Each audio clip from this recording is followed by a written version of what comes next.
May pa-heroes welcome kamakailan sa bayan ng Samboan sa Cebu.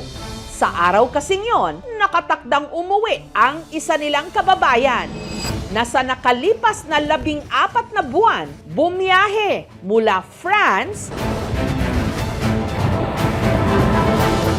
pauwi ng Cebu gamit ang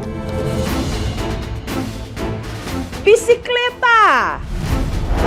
Siya ang Filipino-French cyclist na si Adam.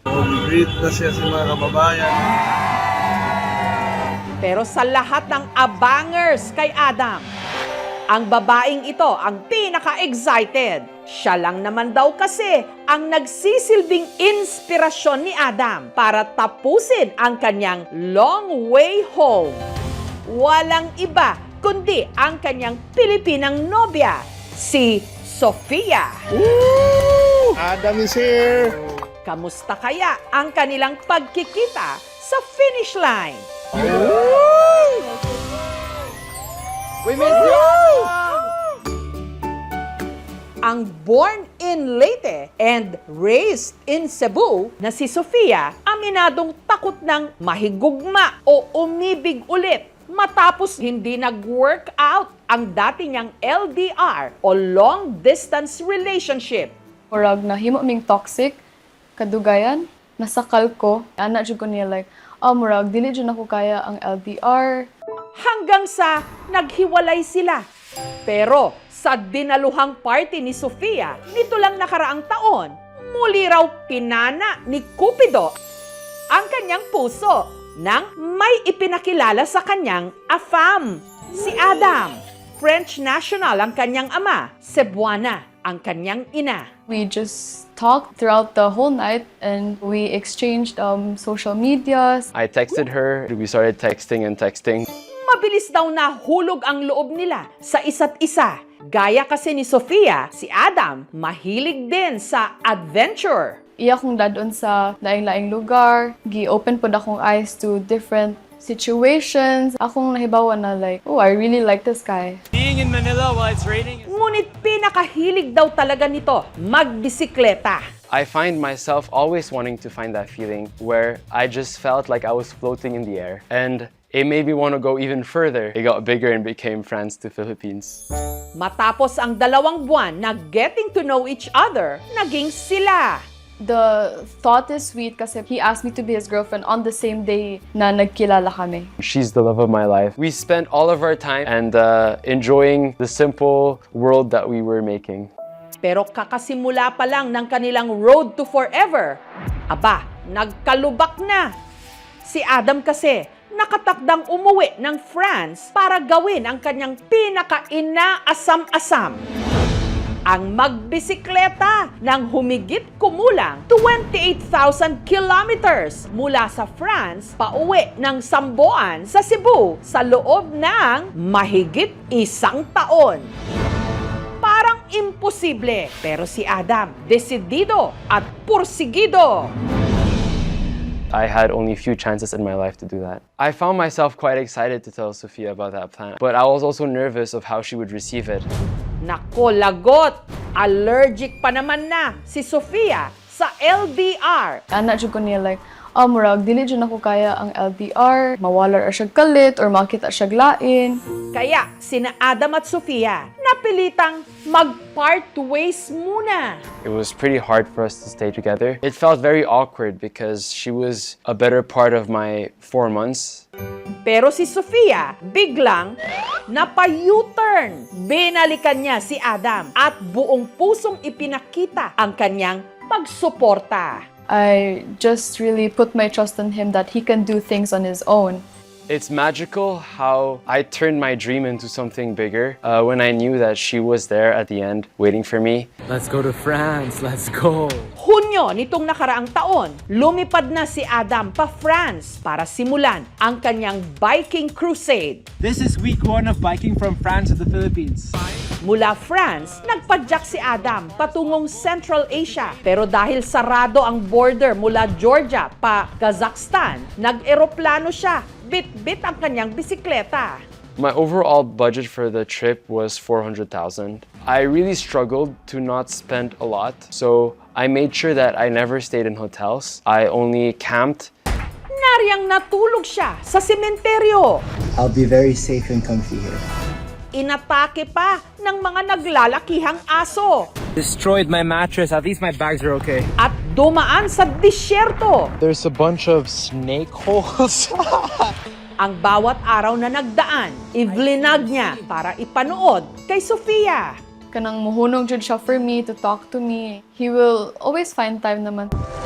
Pero pagdating ni Adam sa Iran, siya'y inaresto. We're getting escorted by the Talibans. Nahulihan kasi sila ng drone na bawal doon. They removed all of my gadgets. I had no contact to my family or Sophia. They agreed to let us go because they realized we were just kids. Hodofis, Iran. Ang mga aberya nalagpasan daw ni Adam dahil na rin sa suporta ni Sofia. I felt a lot of her love. Even the calls where we were just silent or just me biking while she was studying, it means so much to me. Pero habang papalapit ng papalapit si Adam sa kanyang destinasyon, pahirap naman daw ng pahirap para kay Sofia ang kanilang sitwasyon. Kanang usahay kay, murag feel nako dili kaayo siya present. Kay na ako'y i-bring up na mga problems na mo. Pero maglisod pod siya og find the right time kay lagi he's always on the bike. Sa loob ng ilang linggong pagpadyak, narating ni Adam ang India at Middle East, Finally in Dubai. kung saan nag-selfie pa siya sa tallest building in the world, ang Burj Khalifa sa Dubai. It feels like a whole new world. Mula Middle East, diretso padyak si Adam This is the last fishing village of Hong Kong. hanggang tagumpay siyang nakatawid sa Southeast Asia. Nag-video siya sa harap ng Petronas Tower sa Malaysia at nagbisikleta sa mga burol ng Hagyang, Vietnam. That's a crazy downhill. This would have killed me. At ang kanyang last stop bago tumawid ng Pilipinas, Bandar Seri Begawan, ang kapitolyo ng Brunei. I always reminded her that there'll be a time when I come home. That time is getting closer. Wala jud ko niya gibiyaan sa air. Matapos ang 39 na linggo sa kalsada, nakarating na si Adam sa Maynila. Finally cycling in the Philippines. I'm so excited. Of course, the first stop is the Neto Park. What I felt there was thrill because he's finally coming back home. Pero konting tiis na lang, Sofia. Bago kasi umuwi si Adam sa Sambuan, kailangan niya munang tapusin ang kanyang Philippine leg. Mo tanaw mi sa maps, sing ana, and what I was looking forward to this whole year.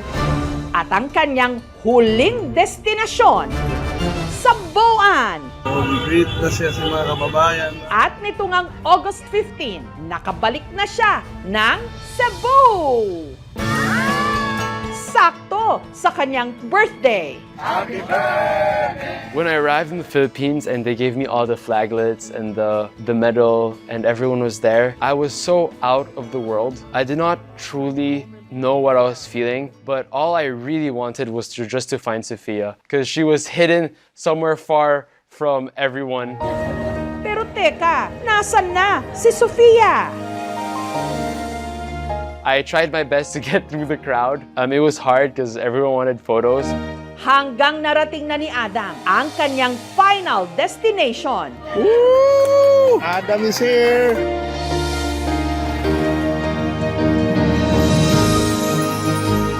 Si Sofia.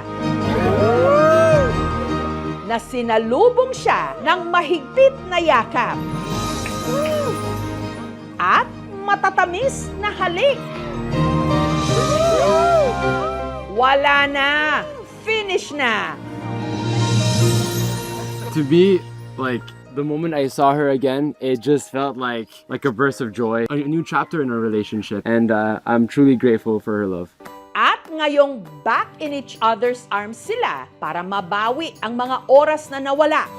Sina Adam at Sofia bumiyahe pa Camotes Island, We were able to do it in 4 days. I felt empowered the whole time I was with Adam, even though I had my rough times during bicycle because that was my first time, but he kept pushing me forward. And that's how I succeeded. You're doing well, babe. So proud boyfriend. E ano naman kaya ang kanilang next big adventure? I mean, I'd do this trip again and again and forever just for you, my love. Layo na sad ta. No, I'll bring you. I'll bring you. 28,000 kilometro ang pinadyak ni Adam pauwi. Pero ang tunay niyang finish line, hindi pala isang lugar sa mapa.